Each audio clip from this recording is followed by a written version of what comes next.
Alors, on va reprendre notre étude alors, sur le Rav Dessler. Alors, c'est marqué, on est en train d'expliquer que la conscience qu'une personne a de son vivant, c'est celle qui va conserver après dans le monde futur. Et là, ici, il ramène des preuves, le Rav Dessler ramène des preuves. C'est marqué Amarakatou, Poter et Yadecha, ou Masbia lecholcha iratson. Poter et Yadecha, donc ouvre ta main. Ou Masbia et Hachem va rassasier lecholcha et tout vivant ratson. Ratson, c'est la volonté, par sa volonté. Bon. Hachem Idvarach Memale Ratson Kol Nivra. En fait, l'explication, c'est que Hachem, il remplit la volonté de toute personne, toute créature. Ve'adavar Pashutu, et ça c'est une chose évidente, qui Retsonot Bene Adam Sotrim Elu et Elu. Parce que les volontés des êtres vivants se contredisent. Sotrim Elu et Elu. En Kol Echad Chafez Bechol Asher Lerelu. Chacun, en fait, envie ce qui appartient à son prochain. Vegam et Chelo le Yarpot Liten. Et ce qui lui appartient, il n'a pas envie de le donner. D'un côté, il a envie absolument d'avoir ce que les autres ont. Donc il a envie ce que les autres. Et lui, donc il aurait bien aimé qu'on lui donne. Mais lui, il est incapable de pouvoir partager ce qu'il a. Et ça, c'est une contradiction. Donc l'essentiel de la volonté de l'un contredit la volonté de l'autre. Si j'ai envie ce que l'autre a, j'aurais tellement aimé qu'il me le donne. Mais dans lequel je ne suis pas prêt à partager ce que j'ai vis-à-vis d'autrui, donc c'est contradictoire. Et donc c'est impossible de remplir les deux volontés. Il dit en fait, de quoi parle le pasuk? Oui, de quoi parle le pasuk quand tu dis poter et telecha o masbia lechol chai ratson? Oui, ça veut dire quoi remplir la volonté, puisque comment voudriez-vous qu'Hachem puisse remplir la volonté d'une contradiction dans l'homme? Alors il explique chez Tzadik, Yirtse ki sacha mitzvotav yishulalo be'olam. En fait, ce que veut le Tzadik, c'est que le salaire de ses mitzvot tout soit payé dans le monde à venir. Ve'onesh averot itnulo ba'olamazé. Et tout ce qu'il a dû faire comme erreur, ça soit concentré dans ce monde. Ça, c'est la volonté du Tzadik.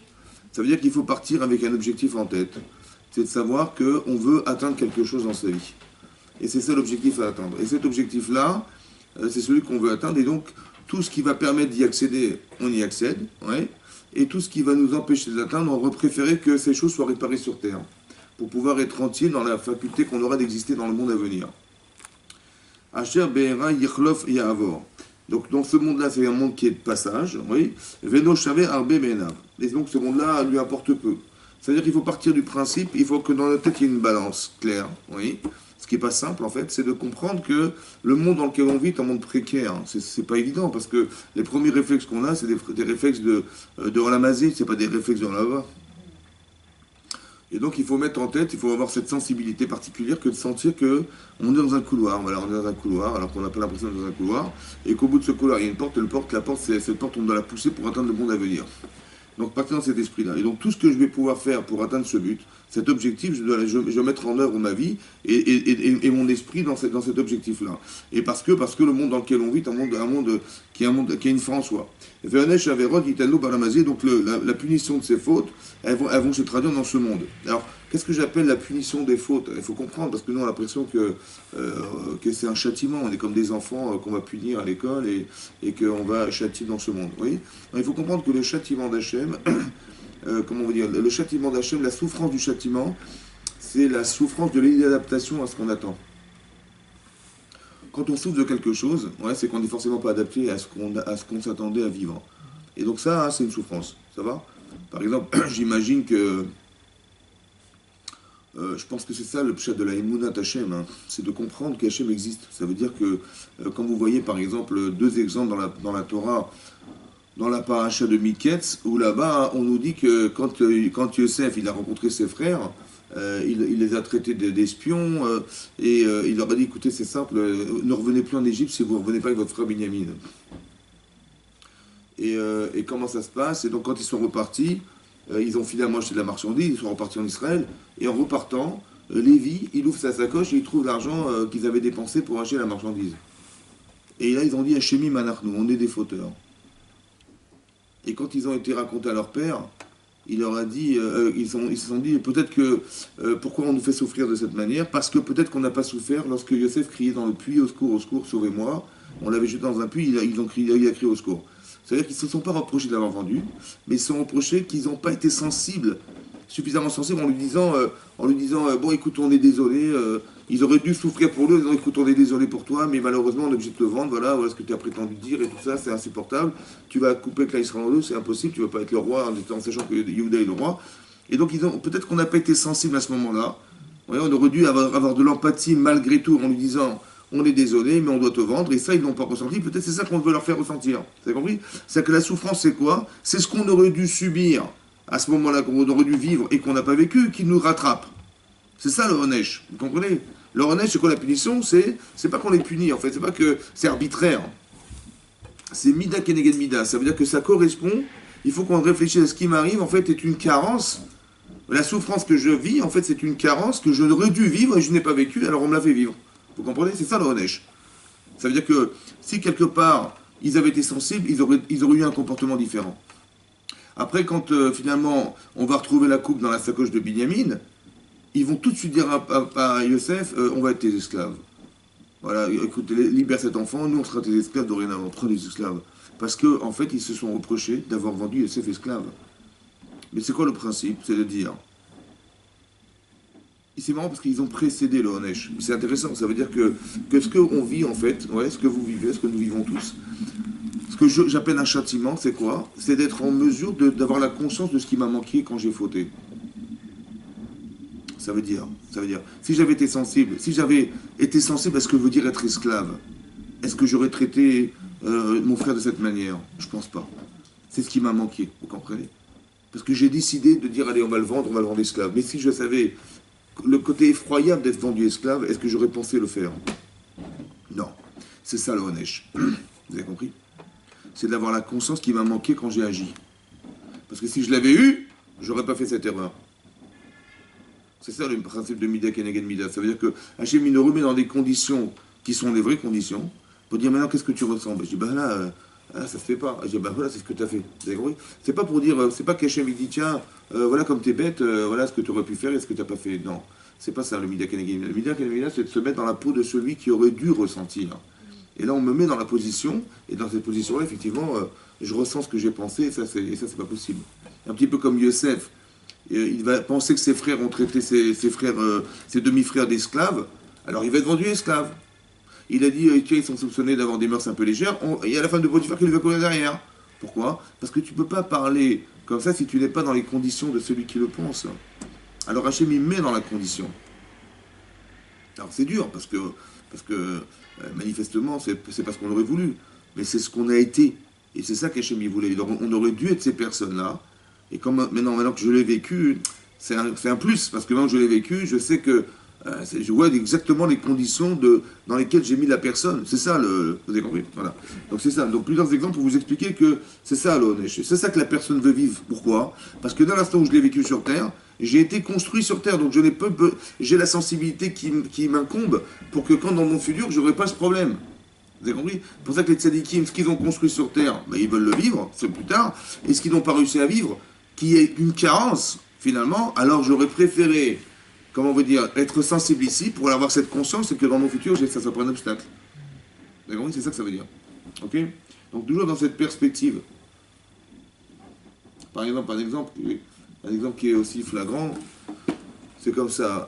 Vous savez que c'est marqué dans la Torah que pourquoi Yosef a été vendu esclave et qu'il a dû quitter la famille pendant 22 ans, oui, et que son père Yaakov a dû pleurer son fils 22 ans. C'est comme ça c'est marqué dans Rashi, oui. Parce que Mida Keneged Mida, il n'a pas fait Kibud Avaim. Vous vous rappelez? Il n'a pas respecté ses parents, il n'a pas honoré ses parents pendant les années où il était chez Lavan. Alors il va devoir voir son fils lui manquer pendant 22 ans, oui, qui est cette souffrance du Kibud Avaim qu'il ne pourra pas lui procurer, alors il va le ressentir lui-même. Et donc il va pleurer son fils pendant 22 ans, les 22 ans auxquels il aurait dû faire Kibud Avaim lui-même, respecter son père et sa mère pendant toutes ces années où il était chez Lavan, 20 ans et 2 ans sur le chemin. C'est pas une erreur. Comment? C'est pas une erreur de sa part d'avoir été chez Lavan. Voilà, donc alors, qui c'est qui l'a envoyé chez Lavan? Sa mère. C'est sa mère, et son père était d'accord. Il lui a dit oui, tu vas trouver ta femme là-bas, ta femme c'est la fille de ton oncle. Voilà. Donc il a fait Kibud... Pourquoi il aurait... Justement, j'arrive. Donc il a fait Kibud Avaim ou pas? Il a respecté ses parents? Pendant ses 22 ans? Non, là tout de suite, là, il a respecté ses parents? Très bien. Quand il était pourquoi il est parti? Son frère le poursuivait. Parce que Son frère le poursuivi. poursuivi, pourquoi faire? Pour lui faire tuer. pour le tuer. Maintenant, est-ce que on doit risquer sa vie au détriment du Kibbutz Avaim? Est-ce qu'on doit mourir pour le Kibbutz Avaim? Non. Donc il pouvait rentrer? Faire Kibbutz Avaim? Non. Donc qu'est-ce qu'on lui reproche? Ah, il a fait Kibbutz Avaim. Et pendant ses 20 ans, il n'a pas pu faire Kibbutz Avaim. Évidemment, il ne va pas mourir pour faire Kibbutz Avaim. De ne pas être rentré avant, peut-être. Comment? De ne pas être rentré avant, peut-être. Avant quoi? Il devait partir, il se Avant sauver. 20 ans. Avant 20 ans. Il va mourir. C'est pas avoir donné de nouvelles un petit peu par quelqu'un. C'est vrai? Alors le Maharal de Prague explique comme ça. Bizarrement, dans le texte de la Torah, c'est marqué il a pleuré son fils Yamim Rabim. Yamim Rabim en français, ça veut dire de nombreux jours. Pour dire de nombreuses années. Il fallait écrire de Shanim Rabot. 22 ans, c'est des années, c'est pas des jours. Pourquoi la Torah dit des jours pour dire des années? Quand il était chez Lavan, il est marqué là-bas, il est marqué que Ve'yaravod Yaakov ve'Rachel Sheva Shanim. Yaakov a travaillé pour Rachel 7 ans. Ve'ayu be'enav. Ces années étaient à ses yeux. Keyamim achadim. Yamim, comme des jours echad. Echad, ça veut dire des unités de jours. Be'avatota par amour pour elle. Yamim achadim, ça veut dire quoi Yamim achadim? Mais on parle d'années, on ne parle pas de jours. C'est passé vite. Alors le Maharal, il dit comme ça. Quelqu'un qui ne peut pas faire Kibbutz Avaim, parce que s'il retourne chez ses parents, il risque sa vie. Bon, comment il se sent? Il se sent mal. S'il se sent mal, ça passe vite ou ça passe pas vite? Ça passe pas vite. Tous les jours, il se dit, j'aurais pu faire Kibbutz, je peux pas à cause de mon frère. Et bon, ça passe pas vite. C'est passé vite donc. Il n'a pas souffert. Donc, Il n'a pas fait. Donc il a fauté. Pour lui, c'était pas manque de pas penser. est-ce qu'ils étaient là, ses parents? Donc il n'a pas eu conscience du manque. C'est pour ça qu'on lui reproche. C'est pas d'avoir pas fait Kibbutz Avaim, c'est de ne pas avoir le souci du Kibbutz Avaim. Parce que ce que vous faites, c'est ce que vous êtes. Mais si ça vous manque pas, c'est que vous n'êtes pas en manque. Donc ils sont où ses parents? Ils ne sont pas là. Vous avez compris? Donc le respect des parents, honorer ses parents, c'est construire cet honneur. Et comme il n'a pas manqué, ça lui a pas manqué ou il n'a pas manqué de respecter, il aurait dû se dire, mais j'aurais tellement aimé faire Kibbutz Avaim, mais je peux pas parce que je risque ma vie. On lui aurait rien reproché parce que ses parents, il les a construits en lui. Ce kavod, il l'a en lui, ce kavod. Mais là, il l'a pas eu puisque manifestement, ça lui manque pas. Alors on va lui faire manquer. Son fils va partir 22 ans. Vous avez compris ce que ça veut dire? Mais c'est en vérité pourquoi? Pourquoi c'est comme ça? Parce que Yaakov, il a fait beaucoup de mitzvot. Bon, à l'âge de 147 ans, il est décédé. Il va arriver au Lamaba. Il va lui dire Hachem, et pour le Kibbutz Avaim, pas terrible. J'ai comment ça, pas terrible? Bah écoute, t'as pas fait Kibbutz Avaim? Je dis, je pouvais pas. Je lui dis, ça t'a manqué ou pas? Je dis, bah oui, un peu quand même. Ben non, regarde, c'est passé vite. Ça va lui manquer éternam. Éternam, ça va lui manquer ça. Pour l'éternité. Hachem dit, je peux pas lui faire ce coup. Alors je vais lui créer ce besoin de son vivant. Comme ça, quand il partira entier. C'est pareil pour la maladie, pour les gens malades? Pareil, toujours pareil. Tout est pareil. Ça veut dire que ce que nous manque, en fait, c'est le tzaddik qui veut que ça soit sur terre. On dit payer, je sais pas quoi. C'est pas payer, en fait. Vous avez compris? C'est réparer. C'est une réparation. C'est ça qu'il faut comprendre. Ouais, c'est réparation. C'est une réparation. Mais il faut comprendre que psychologiquement, il y a quelque chose qui a changé. C'est ça que ça veut dire. Ce que vous ressentez, c'est ce que vous êtes. Vous avez compris? C'est ça que ça veut dire. Donc c'est ça. Ben oui, puisqu'on part avec. Les gens pensent que le corps il est sur terre et la neshama elle s'envole et hop, c'est fini, quoi. Non, on part tous avec notre conscience. Ce qu'on a construit sur terre, on part avec. C'est-à-dire que le niveau du Olam Haba, il est proportionnel à la conscience que nous avons sur terre du Olam Haba. Vous avez compris? C'est ça qui est marqué là. Ouais. C'est pour ça que les tzadikim, ils veulent que ça soit réparé là. Parce que j'ai envie de partir entier après. J'ai pas envie de partir à moitié. Oui. Pareil pour les gains. Par exemple, je dis, je préfère gagner là-bas. Le gain de quoi? Des mitzvot? Ouais, de Oui. dire, par exemple, quelqu'un qui Oui. est malade ici, il a dit, je préfère... non, pas malade. Par exemple, quelqu'un qui n'a pas d'argent Oui. et qui dit, je ne veux pas gagner mon sahar ici, je ne veux pas avoir plein d'argent Oui, ici. c'est ce qu'on a dit dans les cours avant, que le rachat, il est payé dans ce monde-ci parce que lui, il veut tout monnayer dans ce monde. C'est-à-dire qu'on lui dit, si tu fais cette mitzvot, tu vas là-bas. Le type, il va vous dire, mais moi je fais des mitzvot, mais c'est pour gagner ma vie. Je vous comprenez. Moi, ce qui compte, c'est que j'ai pas d'embûche dans ma vie, que tout se passe bien. Donc il le fait dans un intérêt olamazé. Donc on dit, si tu veux olamazé, on te donne olamazé. Vous avez compris, c'est la conscience qu'on lui donne. Ça me perturbe un petit peu parce qu'une fois j'avais fait un cours du Rav Benet Et il avait dit qu'il avait raconté une histoire, je ne me rappelle plus trop l'histoire, mais c'est que un rave était très très pauvre, et puis finalement sa femme elle avait gagné un diamant parce qu'elle avait Oui. payé, mais c'était un diamant qu'il devait avoir sur Oui. sa couronne. Oui, oui. Et ça Pas la m'a- couronne, ça m'a c'est sur un perturbé. des pieds de Satan, Voilà. un midrash. Et ça m'a perturbée parce que je me suis dit, mais alors pourquoi on nous demande de prier? On nous demande de prier à Dieu qu'on ait la santé, on nous demande de prier qu'on ait la parnassa. Ouais. Mais si on a la parnassa, on a prié, mais sinon, on ne sait pas que c'est un manque qu'on va avoir là-haut. Nous, on a prié, on a fait notre boulot de prier parce qu'on se dit que c'est Dieu qui décide. Bien sûr. Donc vous voyez ce que je veux dire? Dans cette histoire, j'ai l'impression qu'il Mais la faut pas parnassa, c'est prier. pas ça la parnassa. J'ai compris ce que vous dites, mais sa femme a eu peur de quoi? Elle a dit non, non, j'ai pas envie que notre pied, notre table, il lui manque un pied dans le monde à venir. C'est ça qu'elle a dit à son mari. C'est le mari qui voulait rendre la pierre parce qu'il avait... Non, non, non, peur l'inverse. de Lui, il a dit voilà, lui était D'accord. pauvre. Il a dit il était au marché, il a trouvé une pierre Voilà. par terre, il a acheté des choses pour Shabbat. Et sa femme lui dit mais d'où t'as trouvé tellement de mets pour Shabbat? Il a dit bah j'ai trouvé une pierre précieuse. Il dit mais j'ai pas compris, tu veux qu'on t'enlève? T'as pas compris qu'on t'a enlevé de Olam pour donner ce mérite? Et ça lui a posé. Il était traumatisé par cette question. Alors il a été voir son Rav, c'était Rabbi Udanassi. Et donc il a dit, c'est ça que dit le Midrash là-bas. Et il a posé ça avec son Rav. Il a dit, non, non, mais t'inquiète pas, ta femme elle s'est trompée. Il dit, si te manque là-bas, moi je te donnerai 2 mois. Ah, donc j'ai pas la fin de l'histoire. C'est ça alors. qu'il a dit. D'accord. Après, il a été dire ça à sa femme. Elle a dit, il est où ton Rav? Ils ont été voir son Rav. Sa femme, elle a dit, mais de toute façon, là-bas, on se voit pas. Comment vous allez pouvoir payer? Comme ça lui a dit. Et là-bas, le Rabbi n'a pas répondu. On se voit pas. Elle a dit, on se voit pas. Alors là-bas, il a expliqué, le Corvé Or, le Rabbi Isaac Blazer, il a expliqué, ça veut dire qu'on ne se voit pas. Ça veut dire que tu n'as pas le salaire de mon mari dans le Limud Torah. Tu sais pourquoi? Parce que le Rabbi s'est connu qu'il était très riche. Mais mon mari était très pauvre. Donc le salaire de la mitzvah qu'il a fait, tu l'as pas dans ta case. Comment tu veux qu'on se voit et qu'on tu me payes? Et il a dit, t'as raison. Donc ça veut dire elle a dit, elle avait raison, sa femme. Ça veut dire que, et c'est une des fois où on voit qu'Hachem, il a repris cette pièce d'or, il a repris. C'est rare que Hachem, il reprenne ce qu'il donne. Et là, Mais est-ce que ça veut dire que dans ce sens-là, où il faut quand même prier? Mais heureusement qu'il faut prier. Mais pourquoi vous priez? Pourquoi vous priez? Parce que s'il nous envoie, c'est peut-être du salaire qui va nous enlever. Non. Vous voyez ce que je veux Ça dire? c'est ce qu'on a dit à l'école, en Talmud Torah, mais non, je non, ça c'est non, c'est pas ça. Non, Donc ça. on a quand même, je veux dire, Oui, même j'ai si compris. on Celui qui a la prie parnassa, et il c'est nous pas obligatoire, envoie, un rachat. voilà, Non, non, c'est ça. franchement, quand vous demandez à vos parents de vous aider, vous avez l'impression qu'ils vous disent bon écoute, je te donne et je te donne plus, c'est fini, bon, tu débrouilles avec. Ils vont tout le temps vous penser vous donner. Est-ce qu'il faut penser pour le bien? Ça veut dire qu'il faut réfléchir toujours que l'intérêt que vous avez de prier à Hachem, c'est pas pour lui téléphoner parce qu'il vous a oublié.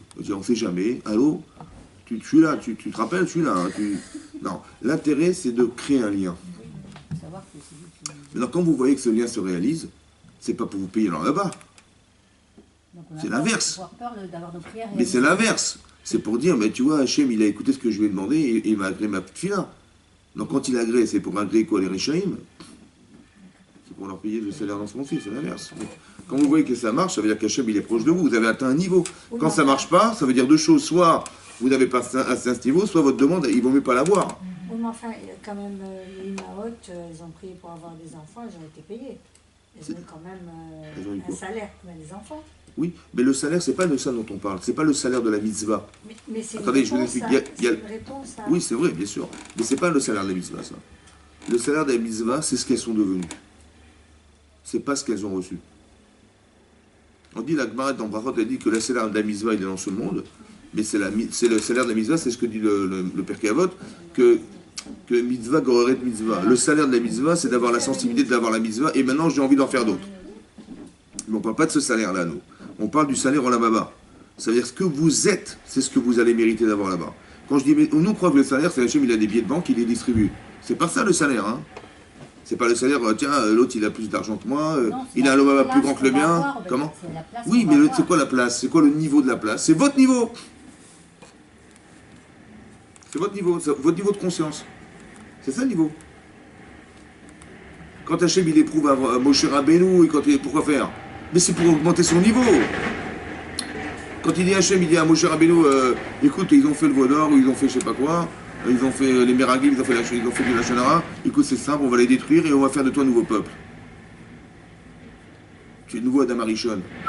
Il y a une Sarah pour lui de dire, ouais, pourquoi pas, bah oui, c'est pas vrai, c'est sympa, merci. Il devrait dire ça. Il dit, non, si tu fais ça, tu effaces mon nom. Pourquoi il a fait ça, Hachem? Ben pour qu'il arrive à être cet homme. Capable de dire, non, je veux pas. Pour l'instant, c'est chez lui, c'est en lui, mais ça dort en lui. Est-ce que tu es capable de mettre en éveil ça? Alors Hachem, il provoque. Mais c'est ça qu'il veut Hachem. C'est pas pour tester, voir s'il va réussir. Non, c'est pour lui permettre d'atteindre quelque chose. C'est pour lui faire savoir qu'il est cet homme. Tu l'es cet homme. Alors je vais te dire, tiens, je vais tout exterminer ce peuple. Comment tu vas réagir? Mais c'est pas pour savoir comment il va réagir, c'est pour dire, mettre en éveil ce que tu es. Je sais combien tu aimes le cas Israël, je sais que tu es capable de l'exprimer. Deviens cet homme. Alors il propose, c'est une provocation à devenir. Mais c'est comme j'avais dit dans le Mertag ou Négaou de Rav Dessler, justement, que la souffrance, c'est ce qui nous fait monter. Mais il faut comprendre ce que ça veut dire. C'est un peu dur. Mais ça veut dire quoi? Mais bien sûr, Voilà, évidemment, évidemment. C'est une idée que j'ai trouvée assez... Je peux comprendre. Comment vous la comprenez? Comment la souffrance, ça vous fait grandir?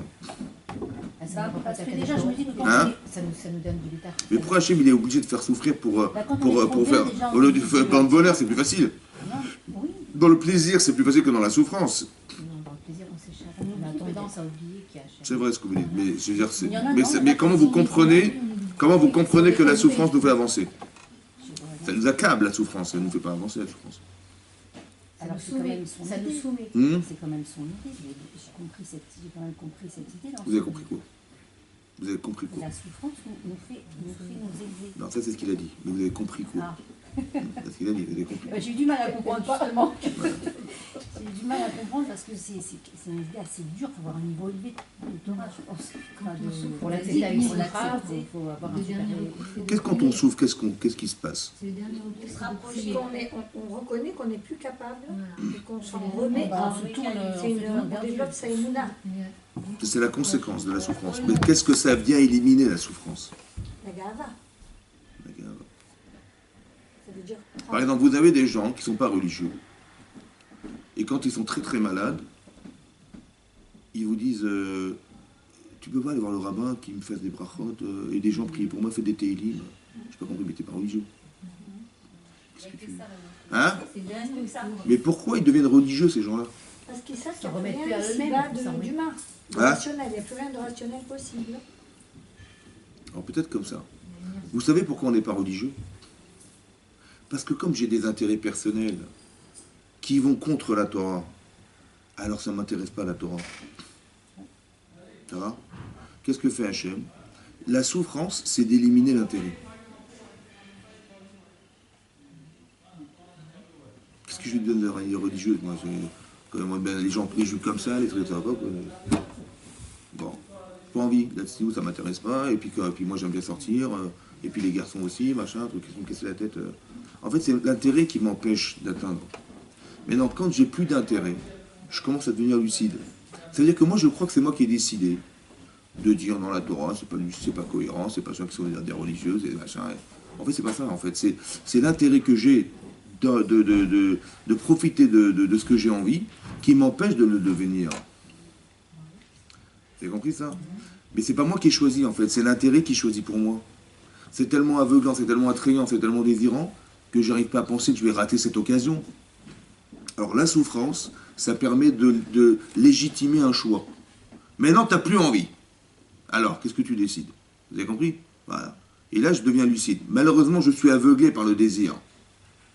C'est marqué dans la Torah le dit, que le shochad, les pots de vin, ça aveugle les yeux des chachamim. Oui? Je n'ai pas compris. Comment ça rend aveugle? Comment ça rend aveugle? Aveugle, ça veut dire quoi aveugle?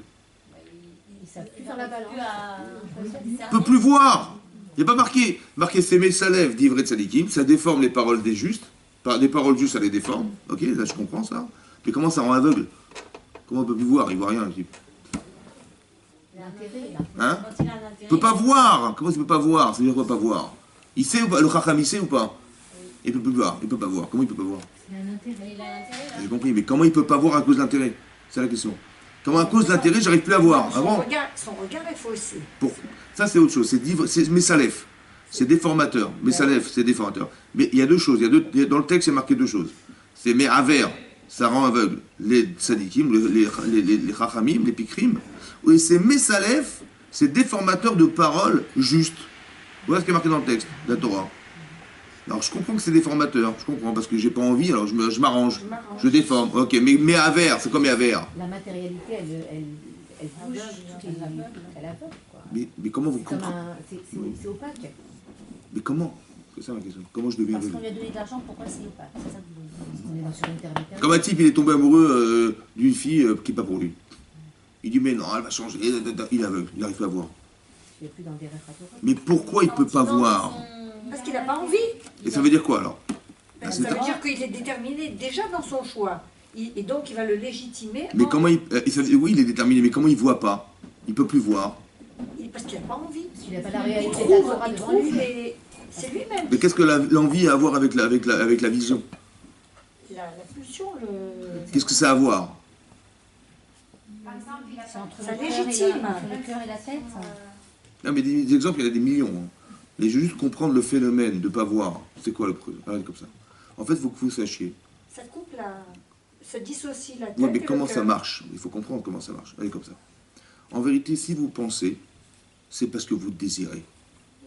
Exactement. Par exemple, j'ai désiré changer de travail. J'ai désiré... voilà. Avant, je sais pas moi, il y a un millier d'années, on se déplaçait à pied. Bon, mais j'avais mal aux jambes. Alors j'avais envie d'aller, j'avais pas envie de me fatiguer, et deux, j'avais envie d'aller plus vite. Alors j'ai réfléchi et j'ai inventé la roue. Après, j'ai inventé un déplacement plus rapide, etc., etc. Et j'ai inventé un moteur. Et vous savez quoi? J'ai même eu envie d'aller sur la Lune. J'ai inventé une fusée. Ça veut dire que intellectuellement, j'ai été d'une faculté incroyable à développer quelque chose, oui, parce que j'avais envie. Donc la base de la pensée, c'est quoi? C'est le désir. C'est le cœur. Vous avez compris ça? J'ai envie de quelque chose, donc je vais réfléchir comment je vais le réaliser. Maintenant, si j'ai pas envie, est-ce que je vais penser? Non. Donc ça veut dire que ma tête, elle va se bloquer. Elle ne pourra pas aller chercher l'information. Parce que j'ai pas envie. C'est ça, mes avers. Vous avez compris? L'aveuglement, c'est la conscience de ne pas penser. Parce que si je sais, je vais souffrir. Mais mon cerveau, est-ce qu'il va me faire souffrir? Non. Alors il va empêcher ma pensée d'atteindre cette connexion et cette connaissance. C'est ça, mes avers. Le type qui est amoureux de cette fille-là, ouais. Si tu lui dis, mais c'est pas pour toi, s'il a conscience que c'est pas pour lui, il va souffrir parce qu'il est amoureux. Comment il va faire? Alors, puisqu'il n'a pas envie, alors il va pas penser. Mais c'est-à-dire que mon cerveau, il n'ira pas chercher l'information qui n'allait pas bien à cette fille ou ce garçon. Pourquoi? Parce que si je le sais, je vais souffrir. Mais comme je ne veux pas souffrir, donc je ne veux pas savoir. Donc mon cerveau, il va me protéger, il va me bloquer la tête. Il va me dire, ne va pas chercher l'information. C'est ça, mes avers. Vous avez compris? Vous avez compris? C'est ça, mes avers. Comment tu libères alors? Ben, quand le type, il va lui faire un sale coup. Ah là, mais qu'est-ce que j'allais me marier avec ce type-là ou avec cette fille-là, mais ça va pas quoi. J'ai souffert. Cette souffrance, ça crée de la conscience et ça permet de libérer la chose. Vous avez compris, ça veut dire? C'est ça la souffrance. La souffrance, ça libère. Par exemple, un exemple très simple. L'exemple des frères de Yosef. Ouais. Ils reviennent d'Égypte, ils ouvrent les sacoches, ils trouvent les bourses d'argent. Ils ont dit Hachemi Manachnu, on est fauteurs. Il dit peut-être que Yosef, ça fait 22 ans Yosef que tu l'as vendu. Pourquoi Yosef il remonte à la surface? Vous savez pourquoi? Parce qu'inconsciemment je souffre d'avoir vendu mon frère. Inconsciemment je souffre d'avoir manqué d'empathie. Je souffre d'avoir vendu mon frère, en vérité au fond. Seulement si j'y pense, qui c'est qui va souffrir? C'est moi, parce que je vais être obligé de le ramener à la maison, mais je ne peux pas, parce que c'est moi qui vais souffrir. Donc je deviens inconscient de la souffrance que j'ai intérieure. Ça va? Comment je libère ça, dit Hachem? J'ouvre la sacoche et je trouve les bourses d'argent. Qu'est-ce qui se passe dans ma tête? Vous imaginez si les vendeurs ils se ramènent, ils vont dire mais vous êtes des voleurs, où est-ce qu'on va aller? On va nous devenir des esclaves. C'est ça qui va se passer. Vous avez vu la connexion intellectuelle qui se passe? Et bien ça libère de la conscience, ça. Et c'est là que je me dis, mais je pense esclave, je pense à Yosef. Ça veut dire que mon cerveau, il va chercher l'information. Pourquoi? Parce que la souffrance a permis de libérer de la conscience. Si par exemple, pendant toutes ces années, ils avaient eu une empathie, du regret, Ah bah oui, mais on n'a pas eu... J'ai zéro. Bien sûr. Il aurait fait teshuva. On sait qu'on a fauté vis-à-vis d'une personne. Ben quand on fait teshuva, c'est pas nécessaire qu'Hachem il m'envoie cette épreuve, puisque je l'ai solutionné tout seul. C'est manifestement parce que je ne l'ai pas fait qu'Hachem il m'envoie cette épreuve, j'ouvre la sacoche, je trouve l'argent, je dis, ah, j'ai peur. Ils ont tremblé. Pourquoi ils ont tremblé? Mais ce fait de trembler, c'est que mon corps n'a plus envie de rien. Maintenant, je me retrouve en prison, là. Vous comprenez ou pas? Et donc, tout à coup, ce que je n'ai pas envie d'entendre, hop, ça remonte. Et donc, Yosef, il revient à la surface. C'est ça qui fait Hachem. C'est ça le produit de la souffrance, c'est que quand je n'ai pas soit envie, soit je n'ai pas la capacité d'atteindre ce niveau de conscience, alors Hachem il le crée. Si vous avez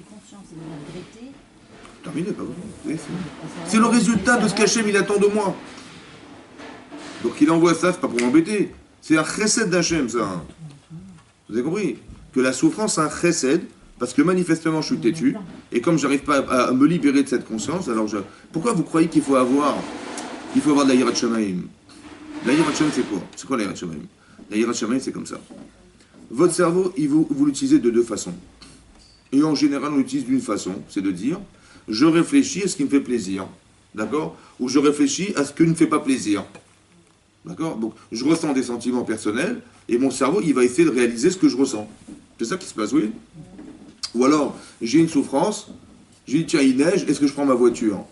Bah, mon cerveau, il me dit, bah, attends, tu rigoles, tu risques de glisser, tu risques etc., de faire un accident. Donc, il dit, bah, protège-toi, ne pars pas. Voilà, c'est ça, oui, c'est ça. Donc, mon cerveau, il réfléchit aux conditions, ça va, et il me dit, où tu tentes pas, c'est lui qui décidera. C'est une façon de penser, ça, oui? Il y a une autre façon de penser. On a Hachem devant soi à chaque fois. Mais il y a une autre façon de penser. Est-ce que ce que tu ressens est juste? À chaque fois analyser ce qu'on ressent. Écoutez-moi. Parce que, attends, je vous explique. Je ressens, des fois c'est bien, et des fois c'est pas bien. Moi j'ai dit, mais moi j'ai envie. Je dis, bon, mon cerveau, il veut pas me faire souffrir, mon cerveau, il me dit, mais vas-y fonce, vas-y fais-le. Fais-le. Parce que ça va te faire du bien, tu vas voir que ça fait du bien. Mais je vois bien que des fois c'est pas moi qui pense, c'est l'Itzara qui me pousse à faire. Alors comment je vais savoir? Alors je dis, écoute, ton cerveau, il sert pas à réaliser ce que tu ressens. Seulement, il sert à analyser ce que tu ressens. Tu réfléchis. Voilà, tu ressens ça, qu'est-ce que tu fais? Je dis, bah, attends, où ça m'amène? Qu'est-ce que je vais gagner avec? Vous avez compris pas? Et ça, tu réfléchis où ça t'amène.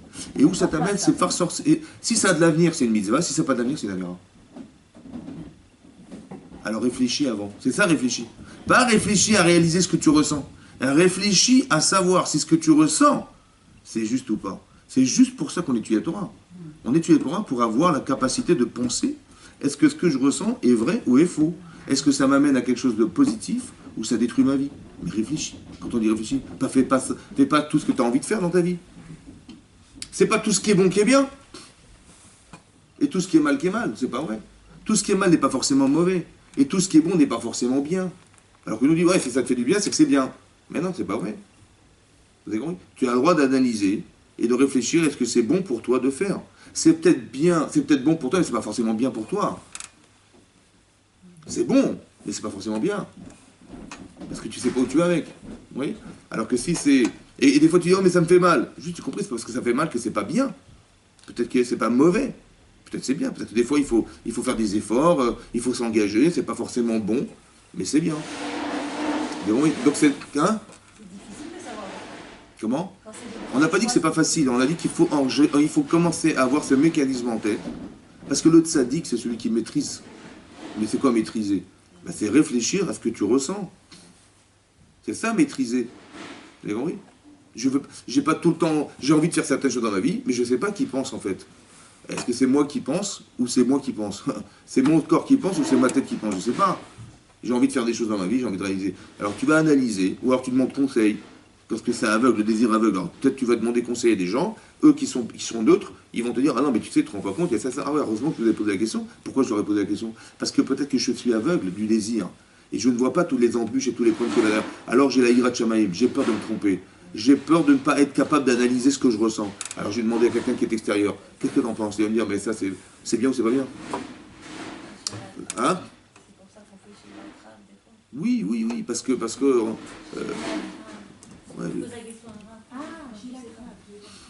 Par exemple, regardez, quand Myriam elle fait du lachon hara sur son frère, elle a pensé bien faire. Pourquoi elle a pensé bien faire? Parce que derrière il y a un Yetzer hara de mitzvah. Quel Yetzer hara de mitzvah? Yetzer hara de mitzvah. Parce que quand elle a su participer que son mari s'est séparé d'elle sous prétexte de névoie. Ouais. Voilà, Moshe Rabbeinu, il est devenu proche d'Hachem, c'est un prophète. Donc quand elle a vu Eldad ou Medad qui ont prophétisé dans le camp, elle a dit, ouais, je plains leur femme. Hein. Je dis, comment tu plains leur femme? Donc Myriam, elle a été voir sa belle-sœur, elle dit, mais qu'est-ce qui se passe? Elle dit, moi, mon mari s'est séparé de moi, ils vont sûrement se séparer de leur femme. Il dit, quoi? Elle dit, mais j'avais déjà dit, c'est parce qu'on est prophète qu'on sépare son mari ou de sa femme. Et donc elle a été voir Aaron. Mais pourquoi elle s'est sentie engagée? Vous savez pourquoi? Parce qu'elle a un jour réconcilié son père et sa mère. Parce qu'un jour, son père, il a dit à sa femme, écoute, on va se séparer, parce que qui c'est qui va s'engager que tu tombes enceinte et que l'enfant qui va naître, dans le doute, on va le jeter dans le Nil? Tu es prêt à vivre une grossesse pareille? Bah moi, je suis pas d'accord. Et il a tranché, il a dit, on n'a pas d'enfant, et on se divorce. Et on divorce pour être sûr de ne pas avoir d'enfant. Voilà ce qu'ils ont pensé. Myriam, elle est venue, elle a dit, bah, papa, tu fais pire que Paro. Pourquoi? Parce que les filles qui devraient vivre, parce que Paro les fait vivre, toi, tu les fais pas vivre. Et les garçons que Paro tue, ils vont aller où? Bah, au Gan Eden. Mais toi, tu les prives d'aller au Gan Eden. Tu fais pire que lui.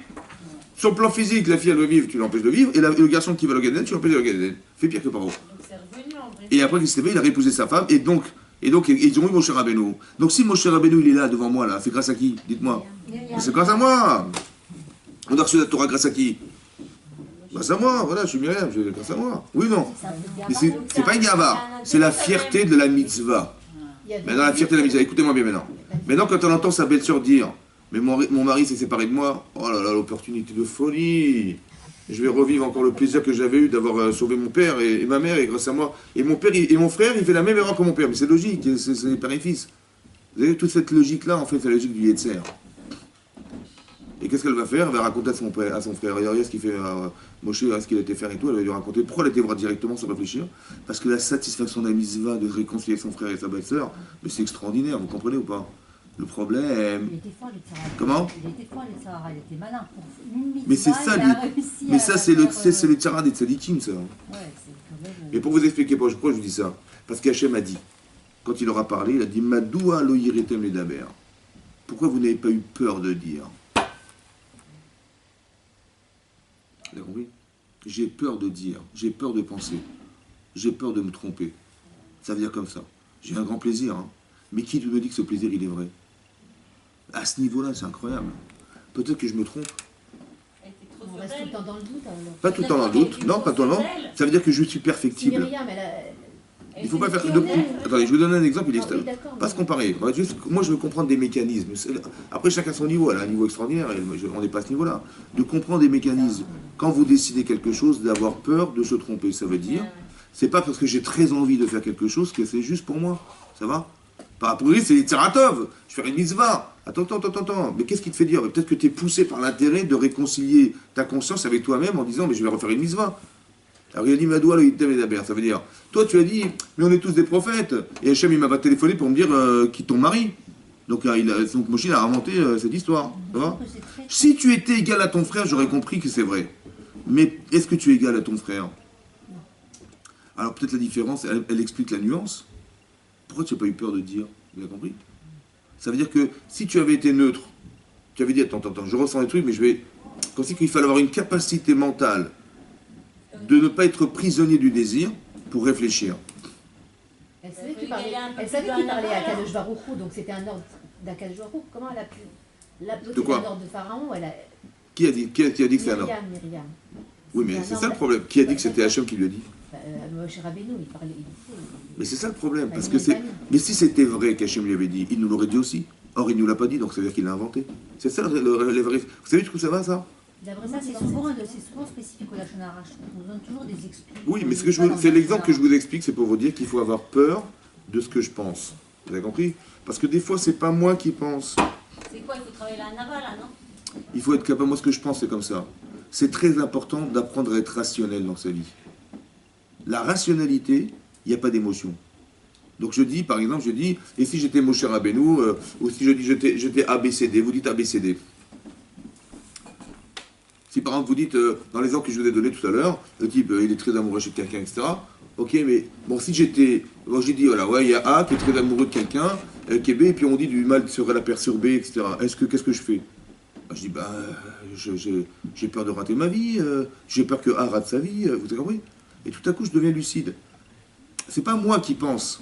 Je pense de façon rationnelle. Et donc, comme si j'avais ce recul de dire, c'est pas moi, c'est A. Oui, on s'extirpe de Mais de quelle manière vous faites? Vous dites A. vous dites A, B, C, vous avez compris? Vous mettez donc vous êtes rationnel. C'est pas vous qui dites, mais moi j'ai pas envie de quitter, j'ai pas envie de. Vous avez, donc je parle de moi, donc c'est très difficile.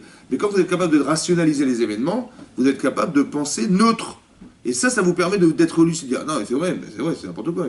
Et cette personne, elle n'est pas lucide, elle risque de rater sa vie parce qu'on ne sait jamais.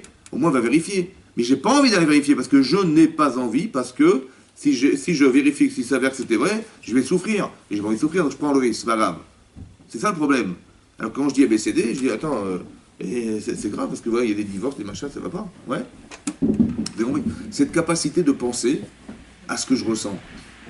Et pas seulement de réaliser intellectuellement ce que je ressens. C'est ça la différence. Le rachat, il va tout le temps faire ce qu'il a envie. Le tzaddik, il va être capable de réfléchir. Des fois c'est bien, et des fois il faut pas. Ça va. C'est ça la différence entre le tzaddik et le rachat. D'accord? Et quand je suis pas capable, alors là Hachem intervient, soit dans des événements qui sont communs à ce que je ressens. Et donc là je me dis, attends, là, c'est un Minash Shamaim.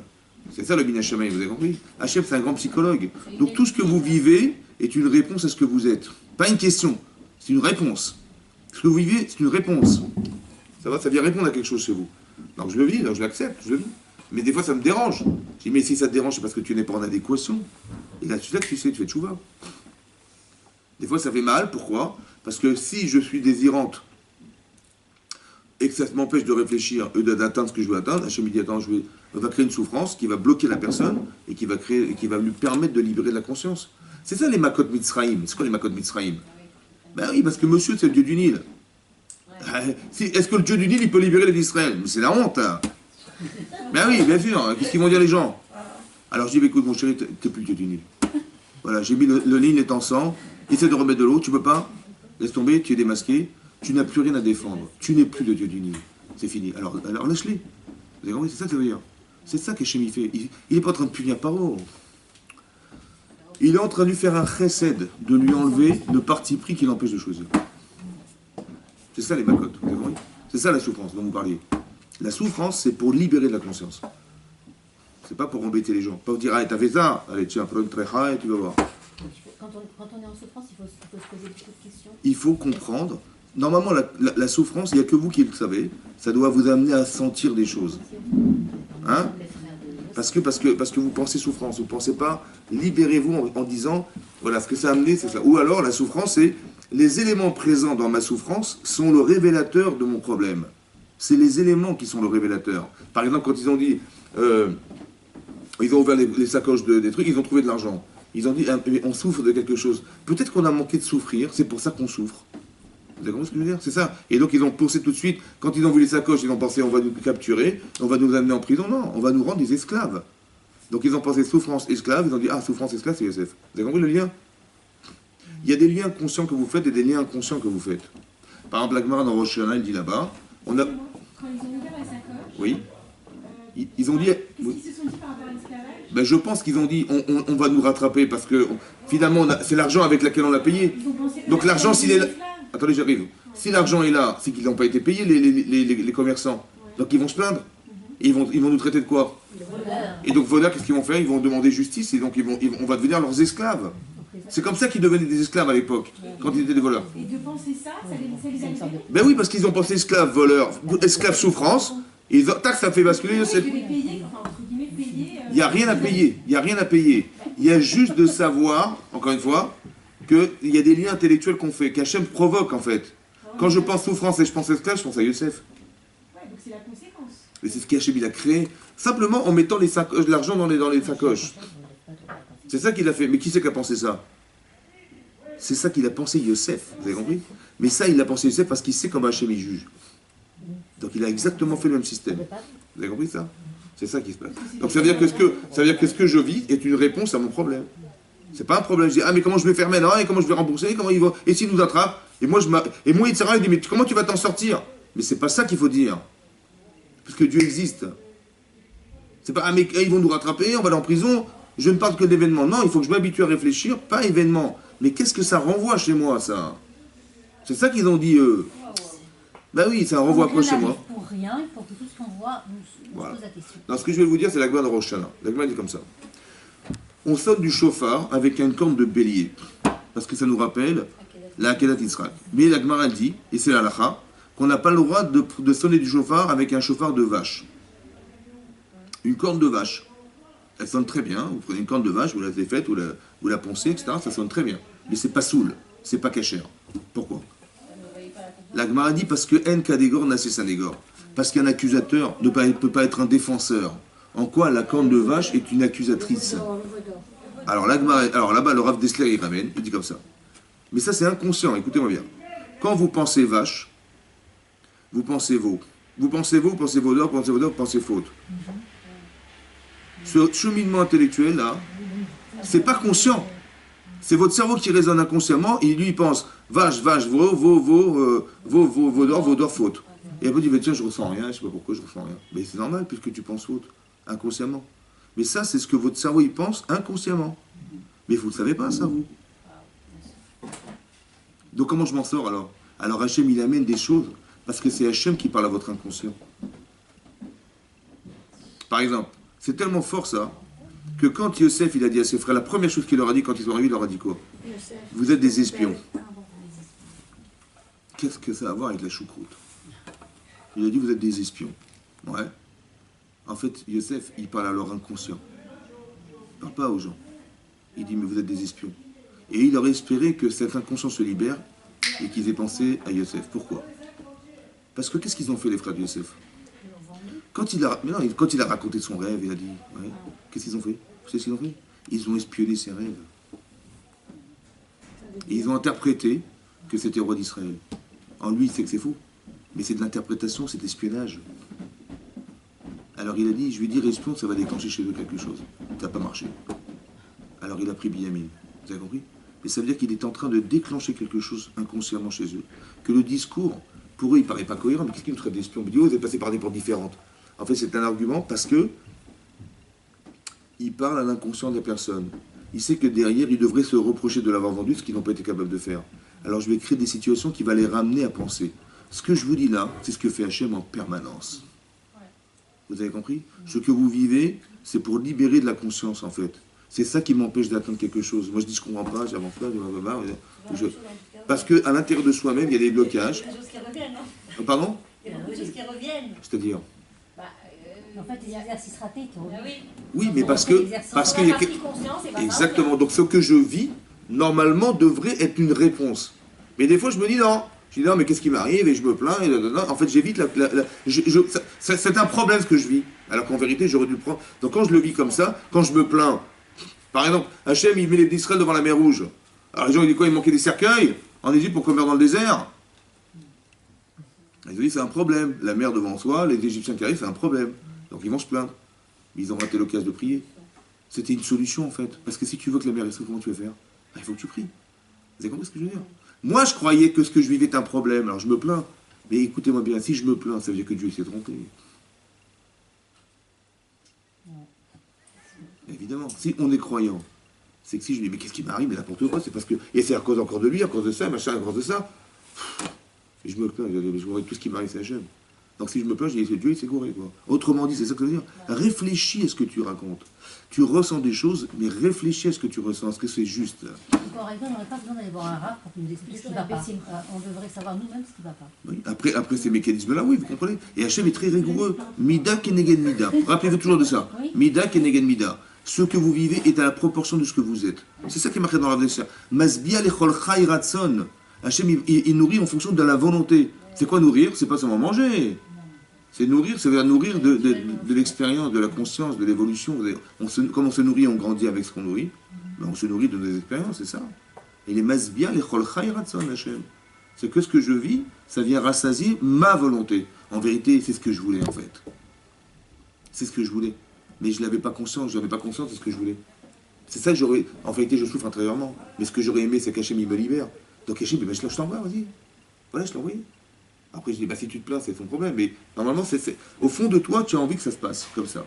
D'où je sais ça? Parce que c'est marqué dans la paracha de Vayera, là-bas, c'est marqué comme ça. Que quand Hachem a demandé à Abraham Avinu de faire la Kedat Yisraël, vous vous rappelez? Là-bas, Rashi, là-bas, il dit, après, il est marqué Achar Devarim Haele. Après ces paroles, Hachem Nisset Abraham. Après ces paroles, Dieu va éprouver Abraham. Il va dire Kartnel Bitra et Tichitra. Après quelles paroles? Rachid dit après les paroles du Satan.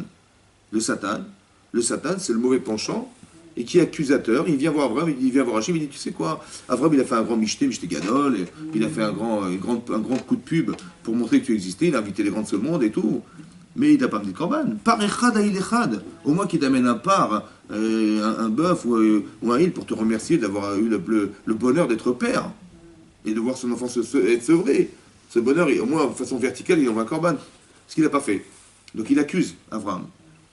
Hachem il dit, écoute, t'inquiète pas, je vais l'éprouver et tu verras que c'est pas à cause de son fils. La preuve, je vais lui demander qu'il le sacrifie, il va accepter.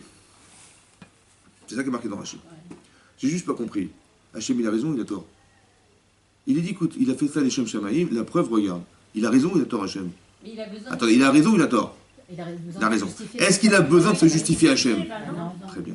Donc c'est quoi le dialogue entre le Satan et Hachem? Mais à chaque fois, c'est comme ça. Attendez, juste que vous compreniez. Mais à chaque fois qui nous éprouve Hachem, c'est le Satan qui nous éprouve. Est-ce que D'accord. Hachem a besoin de prouver le quelque Satan, chose? parce que c'est nous. Est-ce qu'il a besoin de prouver au Satan qu'il a raison? Non. Ou lui dire, écoute, t'as rien compris, et Abraham, il n'a pas de problème. Attendez, Laisse-moi juste, faire. attendez, juste, je vous explique une chose. Il aurait dû dire au Satan, écoute, tu n'as rien compris. Abraham, il est tzaddik, il n'a pas de problème avec moi. Tu t'es trompé. Oui, Job, c'est pareil. etc., etc. Tous les hommes de la Torah, c'est pareil. ça. Vous avez compris qu'il y a un problème ou pas? Ouais. Il n'a pas besoin à Hachem de dire à Abraham, écoute, comme si il va Hachem va dire au Satan, écoute, regarde, pose-toi là, j'ai raison, la preuve, regarde, je vais lui demander, regarde ce qu'il va faire. T'as vu que j'avais raison? Alors, tu vois, c'est ça qui fait Hachem, c'est n'importe quoi. Non, il lui permet de s'élever. C'est quoi le Satan? Le Satan, c'est un ange qui est un révélateur de la décadence humaine. Le Satan, quand il dit, tiens, j'ai fait une avéra, j'avais envie de faire une avéra, qu'est-ce qu'il a fait le Satan? Il a été chercher chez moi ce qui ne va pas, et il m'a dit, tiens, vas-y, hop, et il me donne l'envie. Donc le Satan, c'est un révélateur de mon problème. Oui, donc, si le Satan, c'est le révélateur de la décadence, si le Satan, c'est ma décadence, donc qui c'est qui parle à Hachem? Hein? Notre décadence.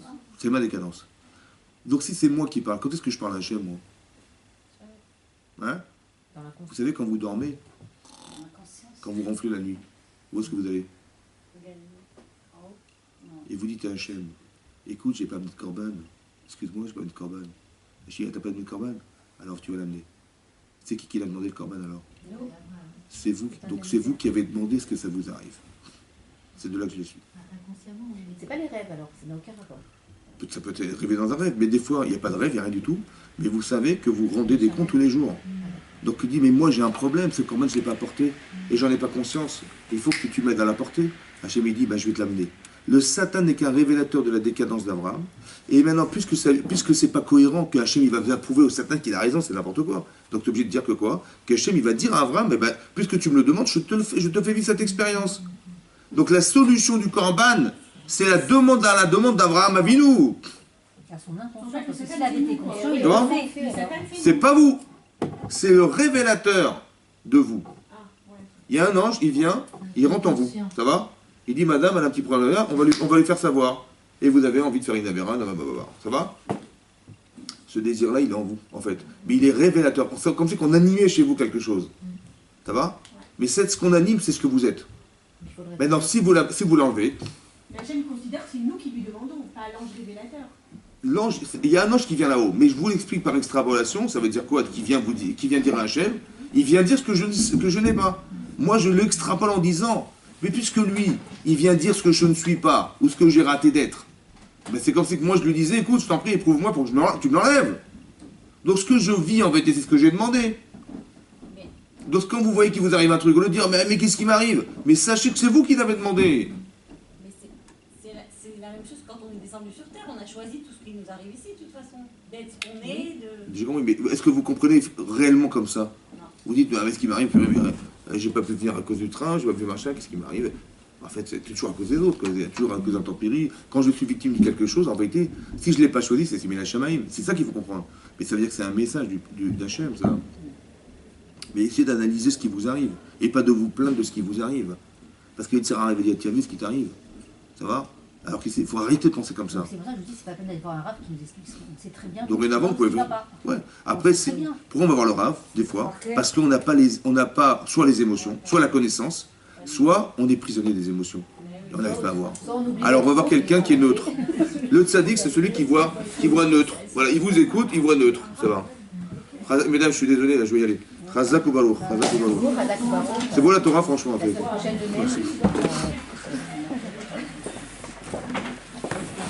Avec plaisir.